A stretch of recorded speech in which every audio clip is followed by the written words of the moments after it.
하겠습니다. 신학 용어 가운데 코람데오라는 말이 있습니다. 라틴어인데 우리말로는 하나님 앞에서라는 말로 번역할 수 있죠. 우리는 하나님 앞을 떠나서 살 수 없으니 항상 하나님을 의식하며 살아야 한다는 교훈을 담고 있습니다. 이 모토는 종교개혁가들이 중심으로 삼았던 여러 가지 모토들 가운데 하나입니다. 내가 항상 하나님 앞에 있다는 의식은 믿음의 본질에 속한다고 볼 수 있습니다. 믿음은 보이지 않는 하나님을 보는 것처럼 믿고 사는 거죠. 어떤 의심스러운 상황에서도 하나님은 여전히 살아계시고 여전히 나를 주관하고 계시고 여전히 내가 살고 있는 세상을 주관하고 계심을 믿는 것입니다. 이런 믿음이 있는 사람은 항상 하나님을 찾게 되고 하나님께 합당한 예배를 드리게 되고 매사에 기도하게 됩니다. 이런 믿음이 있는 사람은 항상 하나님을 의식하며 살게 되죠. 그리고 하나님 앞에 진실한 삶을 살려고 애를 쓰게 됩니다. 이런 믿음을 가진 사람은 사람의 눈치를 보는 것보다는 하나님의 눈치를 더 살피게 됩니다. 훌륭한 믿음의 길을 걸었던 믿음의 선조들은 한결같은 이런 믿음으로 하루하루를 살았습니다. 300년을 하나님과 동행하는 삶을 살다가 죽음을 보지 않고 바로 천국으로 직행한 위대한 구약의 인물 에녹이 있지요. 이 에녹이 가졌던 믿음이 바로 이런 믿음이죠. 히브리서는 에녹의 믿음에 대해서 이렇게 두 줄로 설명하고 있습니다. 히브리서 11장 5절과 6절 말씀을 천천히 읽겠습니다. 시작. 믿음으로 에녹은 죽음을 보지 않고 옮겨졌으니 하나님이 그를 옮기심으로 다시 보이지 아니하였느니라. 그는 옮겨지기 전에 하나님을 기쁘시게 하는 자라 하는 증거를 받았느니라. 믿음이 없이는 하나님을 기쁘시게 하지 못하나니 하나님께 나아가는 자는 반드시 그가 계신 것과 또한 그가 자기를 찾는 자들에게 상 주시는 이심을 믿어야 할지니라. 아멘. 믿음이 없이는 하나님을 기쁘시게 할 수 없다. 믿음 없이는 하나님과 동행할 수 없다는 거예요. 근데 우리가 믿는 믿음이 어떤 믿음이냐? 하나님이 계신 것, 어떤 상황에서 하나님이 계신다. 그리고 하나님은 하나님을 찾는 자에게 반드시 상 주신다 라고 하는 이 믿음을 가지고 살아야 된다라고 가르치고 있습니다. 오늘 사는 우리도 마찬가지죠. 하나님은 여전히 살아계셔서 우리의 생사와 복을 주관하고 계신 줄로 믿습니다. 그러니 항상 하나님을 의식하면서 그를 믿는 믿음으로 사는 것보다 더 중요한 게 없어요. 우리가 마땅히 그렇게 살아야 하는 것은 하나님께서 먼저 우리를 찾아오셔서 그 큰 사랑을 쏟아부어 주셨기 때문이죠. 주 예수 그리스도의 은혜로 우리는 하나님의 자녀가 되는 권세를 얻은 줄로 믿습니다. 지금 우리는 하나님의 자녀며 하나님은 우리 아버지시죠. 우리 속에는 하나님의 영 성령이 늘 항상 함께하여 주십니다. 그리고 하나님의 생각을 심어주시는 거예요. 우리는 하나님을 더욱 신뢰하고 하나님을 찾는 삶을 살아야 마땅합니다. 항상 내 앞에 하나님이 계심을 믿고 믿음의 선조들이 걸었던 코람데오의 삶을 사는 저와 여러분 다 되시기를 주님의 이름으로 축복합니다.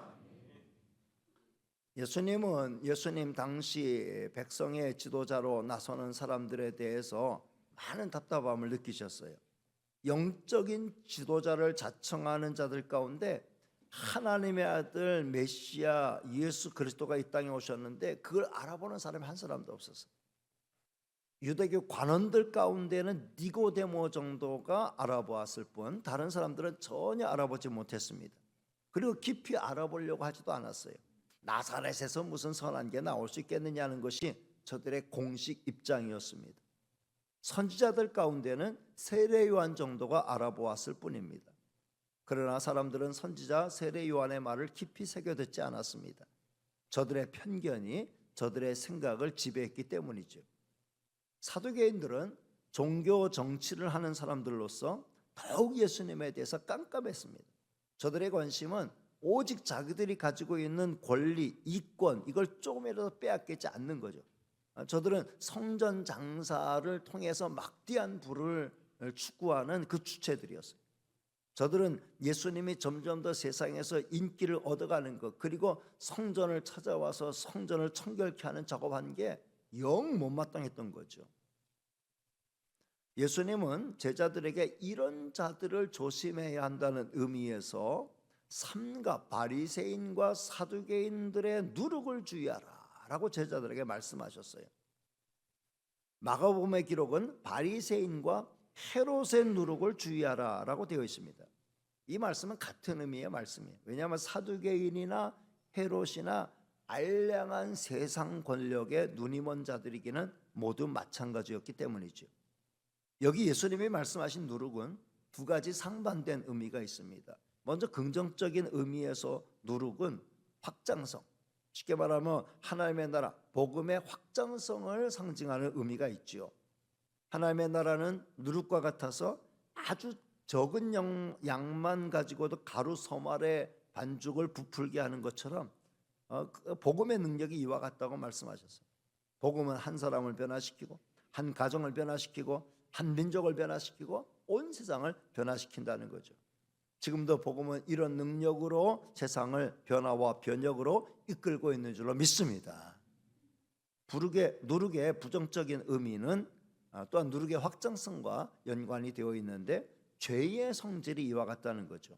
우리말에 바늘도둑이 소도둑 된다라는 말이 있습니다. 죄는 아주 작게 시작해서 점점 더 큰 영향력을 끼치게 됩니다. 잘못된 교훈이 그와 같다고 할 수도 있습니다. 바리새인과 사두개인들의 가르치는 교훈은 하나님 앞에 바로 서게 하는 교훈이 아니라 하나님을 이용하여 자기의 이익을 취하려는 그런 교훈이죠. 따라서 조심하고 경계해야 한다라고 예수님은 말씀하고 있습니다. 제자들은 예수님의 이런 교훈을 누룩을 조심해야 된다라고 할 때 누룩하니까 뭘 생각하는 거면 우리가 떡을 두고 왔네. 광야에서 주님이 보리떡 7개로 4,000명 먹이실 때 그 남겨놓은 그 떡들을 우리가 챙겨오지 않았네. 떡 챙겼어? 안 챙겼어? 떡 챙겼어? 안 챙겼어? 야, 그러니까 예수님이 떡 찾으시는가 보다. 우리가 떡을 가져오지 아니하였다. 지금 누룩을 그래서 얘기하시는구나. 그렇게 착각을 한 겁니다. 제자들은 예수님의 말을 끝까지 들어보지 않고 처음 몇 마디 말만 듣고 자기들 위주로 생각하는 거죠. 예수님의 말씀과 전혀 맞지 않는 엉뚱한 말을 저들은 하게 된 겁니다. 성도 여러분, 화자의 의도를 정확히 파악하지 못하고 자기 멋대로 생각하고 자기 멋대로 판단하는 오류는 조심해야 돼요. 제자들은 여전히 영적인 관심보다는 세속적인 관심에 사로잡혀 있었습니다. 그러니까 영적인 이야기를 해도 세속적인 이야기로 받아들이는 거죠. 세속적인 차원에서만 이해하려고 하는 제자들이 예수님은 참 답답해 보이셨어요. 이런 제자들의 답답함은 사실은 제자들만 가지고 있는 답답함이 아니죠. 오늘 저와 여러분의 문제이기도 할 겁니다. 우리도 여전히 나와 관계된 현재의 삶에만 관심이 있어요. 그래서 하늘을 바라보지도 못하고 멀리 내다보지도 못합니다. 당장 눈앞에 있는 일들, 코앞에 닥친 일들만 쳐다보면서 그것이 전부인 양 거기에 매몰되는 경향이 짙습니다.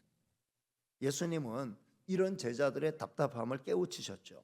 자, 11절 말씀을 같이 읽겠습니다. 시작. 어찌 내 말한 것이 떡에 관함이 아닌 줄을 깨닫지 못하느냐? 오직 바리새인과 사두개인들의 누룩을 주의하라 하시니. 예수님은 제자들이 떡을 두고 온 일을 가지고 서로 책임 전가하면서 수군거리는 다투는 모습을 안타깝게 보셨어요. 그러니까 앞으로 절대로 이 먹는 문제 가지고는 염려하지 말 걸 다시 한번 각인시키셨죠. 보리떡 6개만 있으면 수천 명을 먹이실 수 있는 주님이 함께 계신데 뭘 그런 걸 가지고 염려하느냐? 예수님은 책망하신 거죠. 우리도 마찬가지. 주님이 나의 주님으로서 오늘 저와 여러분의 모든 먹을 것, 또 입을 것, 우리 생활 속에 필요한 것들은 주님이 다 책임져 주시는 줄로 믿습니다. 여기에 지나친 염려 근심에 사로잡히면 안 된다는 거죠. 예수님이 명확히 지적하신 것은 바리새인과 사두개인들의 누룩이에요. 바리새인과 사두개인들은 자기들이 세운 그 전통, 그 인습에 깊이 사로잡혀 있었습니다. 저들은 자기들이 세운 이 틀을 하나님의 말씀보다 더 소중하게 생각했죠. 그래서 성경의 핵심을 깨우쳐주는 예수님의 가르침에 대해서 저들은 저항했어요. 분명히 맞는 것 같아도 자기들의 전통에서 벗어난다는 이유 한 가지로 예수님의 가르침을 배격하는 것은 물론이고 예수님을 배격하려고 했다는 거죠. 성도 여러분, 이런 점에서 사고의 유연성, 사고의 개방성은 굉장히 중요합니다. 하나만 알고 다 안다고 생각하는 것처럼 어리석은 게 없어요. 예수님은 우리의 생각을 끊임없이 깨우치셔요. 지금도 우리의 생각을 깨뜨리시고 하나님 앞에 더욱 진실한 모습으로 설 것을 요구하십니다. 우리는 여전히 세속적이며 여전히 나 중심의 사고에 사로잡혀 있어요. 우린 날마다 주님의 말씀으로 내 생각을 이 땅에 묶인 생각에서 하늘에 속한 생각으로 자꾸 바꿔가는 이 작업을 해야 합니다. 현대인들은 모든 사고의 중심이 항상 나예요. 나 중심의 사고에 빠져 있죠. 모든 사고는 그래서 어쩌라고, 그것이 나와 무슨 상관인데, 이런 쪽으로 흘러가죠. 아무리 좋은 것도 나와 상관이 없으면 그거는 상관없는 걸로 생각하는 거예요. 내게 당장 유익이 되고 내게 당장 도움이 되는 것이 좋은 거지, 다른 사람에게 도움이 되고 다른 사람에게 유익되는 것에는 그렇게 큰 관심이 없습니다. 성도 여러분, 우리는 달라져야 합니다. 우리는 이제 우리 중심의 사고에서 벗어나야 돼요. 어떻게 바뀌어야 될까요? 이게 하나님의 뜻이 맞는가? 이게 하나님의 뜻이 맞는다면 나는 이 말씀 앞에 어떻게 반응해야 되고 내 삶을 어떻게 바꿔가야 할 것인가? 이런 쪽으로 항상 우리의 생각을 바꿔가고 우리의 삶을 바꿔가야 할 줄로 믿습니다. 제자들은 뒤늦게 깨달았어요. 그렇게라도 깨달은 게 얼마나 다행인지 모르죠. 12절 말씀을 같이 읽겠습니다. 시작. 그제서야 제자들이 떡에 누룩이 아니요 바리새인들의 사두개인들의 교훈을 삼가라고 말씀하신 줄을 깨달으니라. 성도 여러분, 우리가 조심해야 할 바리새인의 교훈은 어떤 걸까요? 첫째는 하나님을 더 잘 위한다. 그렇게 말하면서 자기들이 거기에 전통을 세웠어요. 근데 이렇게 세운 이 전통을 하나님의 말씀보다 더 소중하게 대하는 거죠. 법, 규칙, 전통, 이걸 절대화시키는 거예요. 하나님의 말씀이 절대적이고 이것은 상대적인데 이 상대적인 걸 절대화시키는 거예요. 그러다 보니까 네가 세운 전통, 내가 세운 전통, 네가 이해하는 법, 내가 이해하는 법, 이거 가지고 끊임없는 트러블이 생기는 거예요. 하나님의 말씀의 가치보다 사람이 세운 것들을 더 소중하게 생각하는 것은 그거는 큰 오류에 빠질 수 있어요.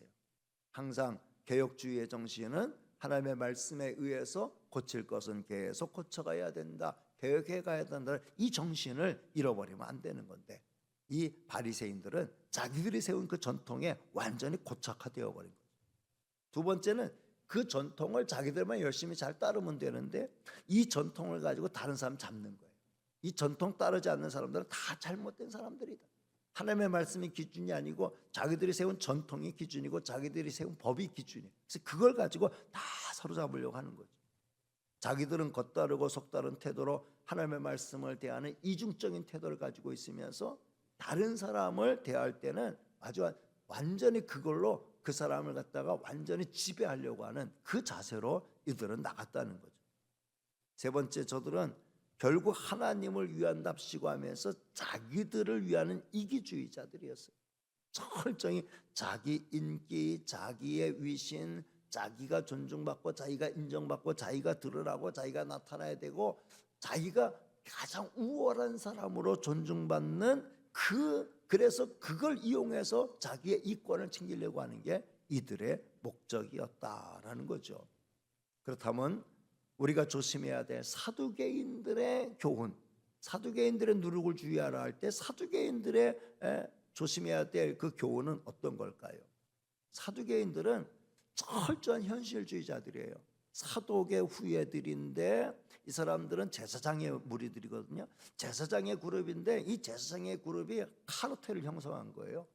제사장 그룹이 정말 하나님 앞에 신령과 진정으로 드리는 제사에 집중한 게 아니라 이권에 집중한 거죠. 성전 장사를 통해서 이것은 부정한 재물, 이것은 자기들이 거민을 찍은 재물은 이거는 정결한 재물, 성전에서 드려도 되는 재물. 그래서 세상 사람들이 하나님 앞에 드리기 위해서 가져오는 재물은 다 불합격시키고 자기들이 도장 찍어 놓은 비싼 재물을 사서 하나님 앞에 제사 드려라. 그리고 세상에서 사용하던 돈은 부정한 돈, 성전의 화폐가 따로 있으니까 성전의 화폐로 환전해서 이걸 가지고 헌금을 해라. 아니 이중 삼중으로 착복을 한 거예요. 거기에 그냥 눈이 완전히 벌게 있었던 거죠. 그러니까 철저한 현실주의자들이, 그들은 내세도 믿지 않았고 부활도 믿지 않았어요. 그러면서 종교적인 어떤 정치 권력에 있어서는 중심에 있었던 자들이죠. 그러니까 저들은 다만 이 땅에서 사는 날 동안 잘 먹고 잘 사는 게 최고라고 생각한 거예요. 우리는 이런 현실주의와 이런 세속주의를 주의해야 된다라는 거죠. 저는 오늘 말씀을 통해서 다음 세 가지를 마음에 담아가기를 원합니다. 첫째는 인본주의를 주의해야 합니다. 따라합니다. 인본주의를 주의해야 합니다. 사람들은 어쩔 수 없이 자기 중심의 사고를 갖고 살죠. 당장 먹지 못하면 내가 배고파요. 당장 아프면 내가 고통을 겪죠. 당장 피곤하면 내가 지쳐 쓰러지게 됩니다. 따라서 당장 내가 내 몸을 돌보지 않으면 누구도 내 몸을 돌보지 않게 되는 거예요. 따라서 우리는 자기 중심의 사고를 하는 게 당연하죠. 그리고 이건 절대로 잘못된 게 아닙니다. 내가 나를 책임지지 않는다면 누구도 나를 책임져 주지 않기 때문이에요. 우리는 항상 자기를 책임질 줄 아는 사람이 돼야 해요. 따라서 항상 나를 생각하는 사람이 되는 건 마땅하죠. 그러나 거기서 생각이 멈춰서는 절대로 안 된다는 거예요. 거기까지만 생각, 그 이상을 생각하지 못하면 안 된다는 거예요. 우리는 하나님과의 관계 가운데 살고 있는 하나님의 피조물이고 하나님의 은혜를 힘입어 살고 있는 하나님이 다스리는 나라 백성들이에요. 그리고 장차 우리는 다 하나님의 심판대 앞에 서야 될 사람들이에요. 그러니 항상 하나님과의 관계성을 생각하면서 하나님을 생각하면서 살 수 있어야 되죠. 하나님 중심의 사고를 놓치면 안 된다는 거예요. 하나님은 우리를 하나님의 형상대로 지으셨다 그러셨어요. 우리의 구조, 인간의 구조 가운데 핵심적인 부분은 반드시 하나님으로 채워져야 될 부분이 있다는 거예요. 이 하나님으로 채워져야 될 이 부분을 다른 것으로 채우려고 할 때 문제가 되는 거예요. 퍼즐이 안 맞는 거예요. 아무리 끼워 맞추려고 해도 안 맞죠. 하나님으로 맞춰야 딱 맞는 건데 하나님 아닌 다른 걸 아무리 거기다 갖다 맞추려고 해도 절대로 안 맞는 거예요. 그럴 때 인생은 꼬이게 되고 불행하게 되는 거죠. 우리는 인본주의가 아니라 신본주의로 살아야 할 줄로 믿습니다. 사두개인들, 바리새인들은 하나님 찾는 사람들, 나름대로 하나님 찾는 사람들이었어요. 그러나 저들은 겉으로는 하나님을 찾았지만 중심으로는 온전히 하나님을 찾지 않는 사람들이었어요. 저들은 인본주의자들이었기 때문에 그렇습니다. 물론 지나친 신본주의로 사는 것도 문제예요. 세상에 다른 건 전혀 보이지 않고 의식도 않고 나는 하나님만 바라보고 산다라고 하는 것도 문제입니다. 왜냐하면 하나님은 하나님만 사랑하라고 말씀하지 아니하셨어요. 하나님을 사랑하고 그 다음에 마음 뜻 정성 다해서 하나님 사랑하고 네 이웃을 네 몸과 같이 사랑하라. 하나님의 계명은 하나가 아니에요. 하나님이 우리에게 준 계명은 두 가지.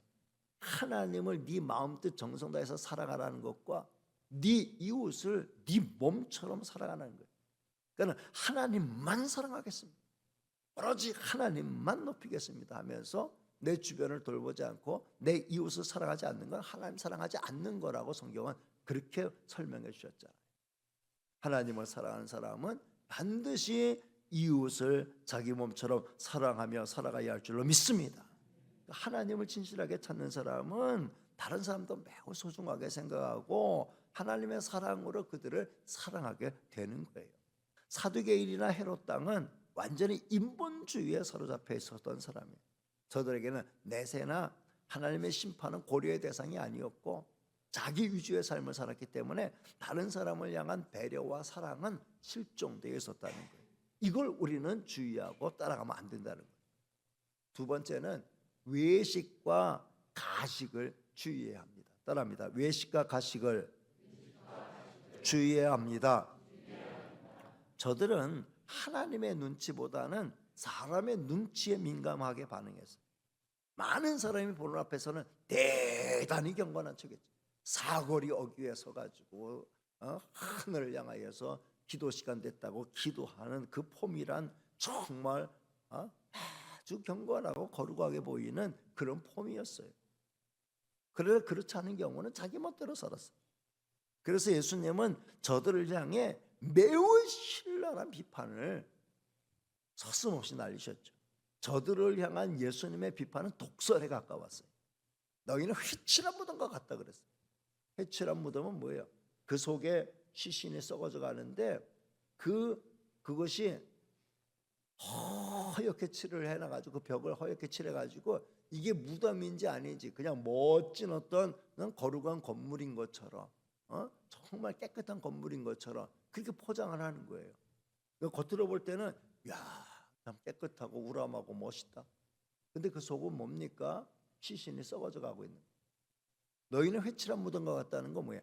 바리새인들의 겉모습을 볼 때는 그들이 입은 옷과 복장과 걸음걸이와 그들의 살아가는 그 풍습을 보면은 정말 가장 종교적이고 가장 거룩하고 가장 모범적이고 가장 존경할 만한 그런 폼을 보이고 산다는 거예요. 근데 그 내면을 보니까 주님은 내면을 보시잖아요. 우리 하나님은 우리의 마음속을 보시잖아요. 그 마음속을 보니까 온갖 부패한 걸로 가득 차 있는 거예요.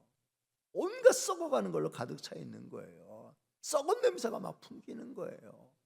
겉으로 볼 때는 회칠을 했지만 그 속에서 풍겨나오는 역겨운 냄새는 감출 수가 없는 거예요. 그래서 너희는 회칠한 무덤이다.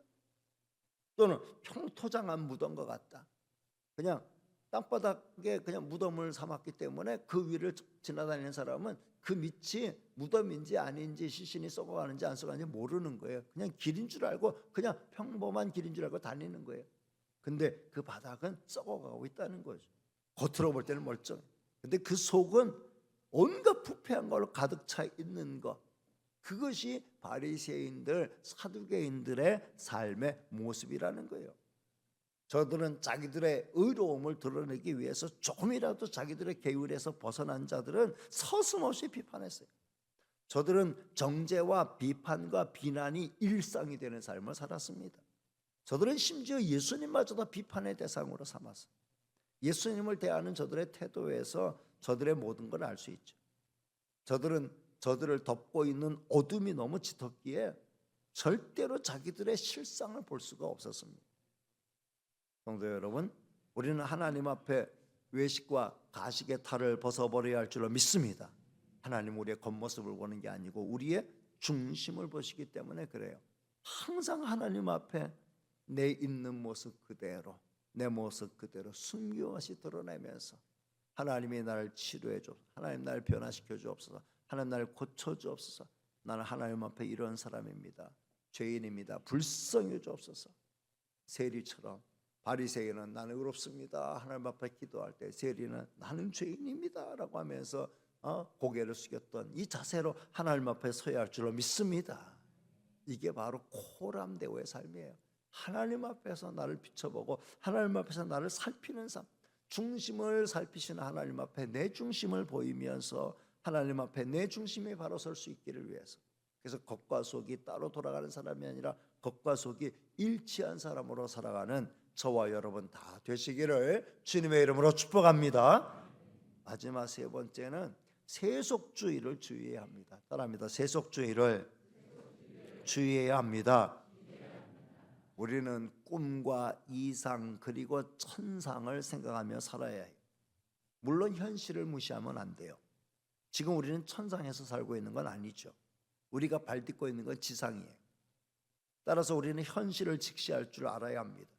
주변의 상황을 살피고 현재 나의 위치를 정확히 파악하고 현실에 맞게 적응하면서 내가 해야 할 일이 무엇인지, 지금 2025년 6월을 사는 내가 대한민국 땅에서 내가 할 일이 뭔지, 내가 지금 해야 될 사명이 뭔지, 이걸 살피는 삶을 살 수 있어야 합니다.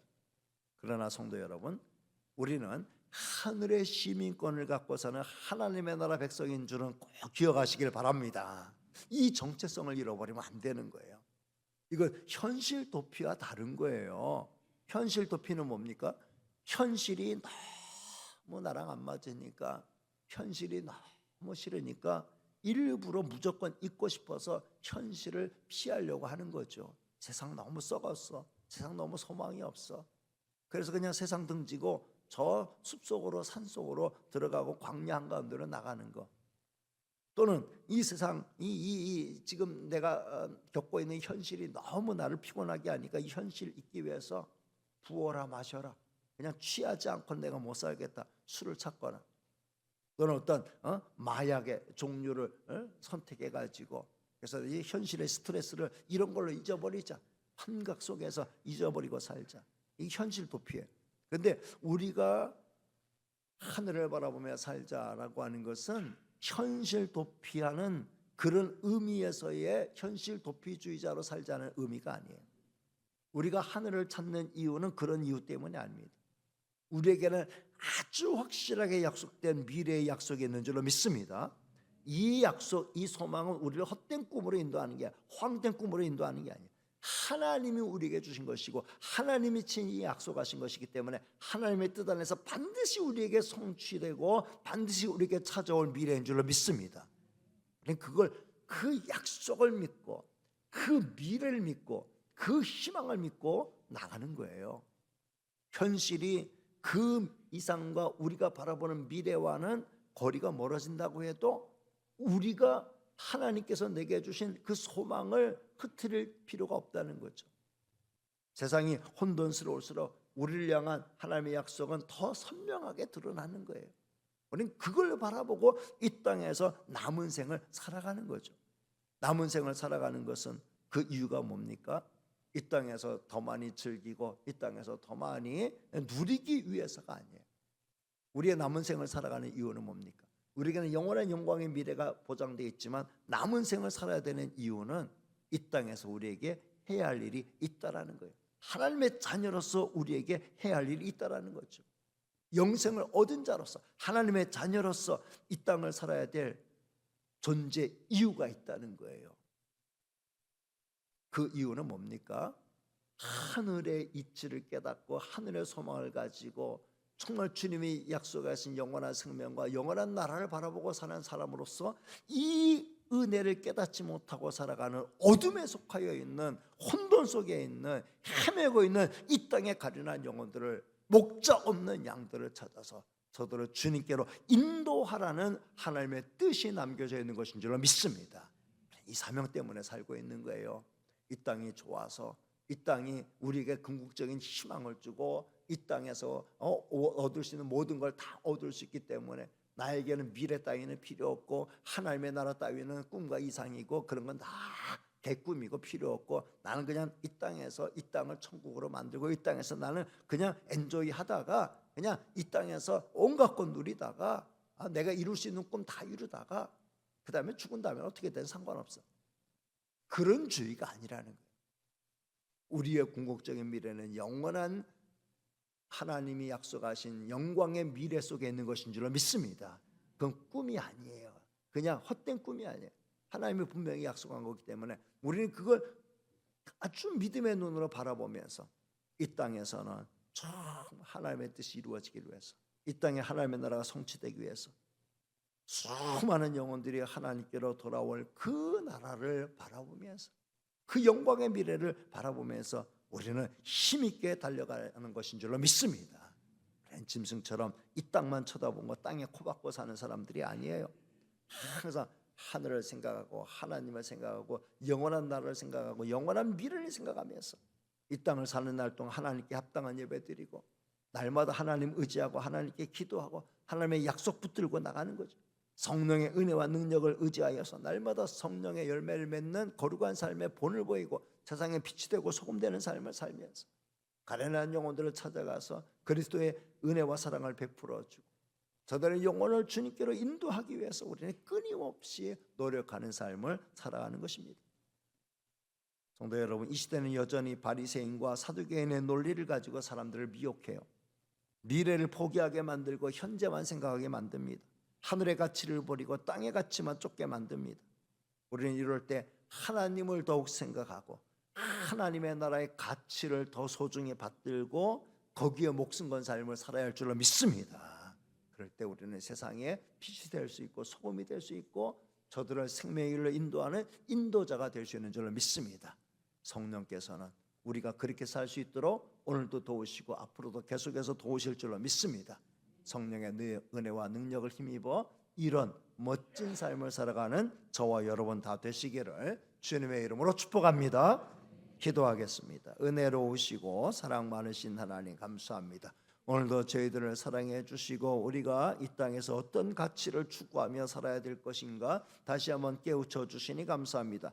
바리새인들이 추구했던 가치, 사두개인들이 추구했던 가치, 헤롯 땅이 추구했던 가치는 헛된 가치이고 우리 주님이 우리에게 심어준 가치가 참된 가치인 줄로 믿습니다. 영원한 생명을 얻은 하나님의 자녀로서 우리 주님이 우리에게 선물로 주신 새하늘과 새 땅을 약속받은 자로서 남은 생을 살아가는 의미가 이 땅에서 땅에 코박고 땅만 쳐다보면서 이 땅에서 뭔가 좀 더 많은 유익을 얻기 위해서 헤매는 인생이 아니라 정말 하늘의 영광을 바라보면서 이 땅에 가련한 영혼들을 그리스도의 사랑으로 사랑하고 하나님의 은혜와 사랑을 저들에게 나눠주고 주의 복음을 전하여서 목자 없는 양들과 같은 저들을 주님께로 인도하는 역할과 책임 감당하는 저희가 되게 하여 주옵소서. 모든 말씀 예수님의 이름으로 기도하옵나이다. 아멘.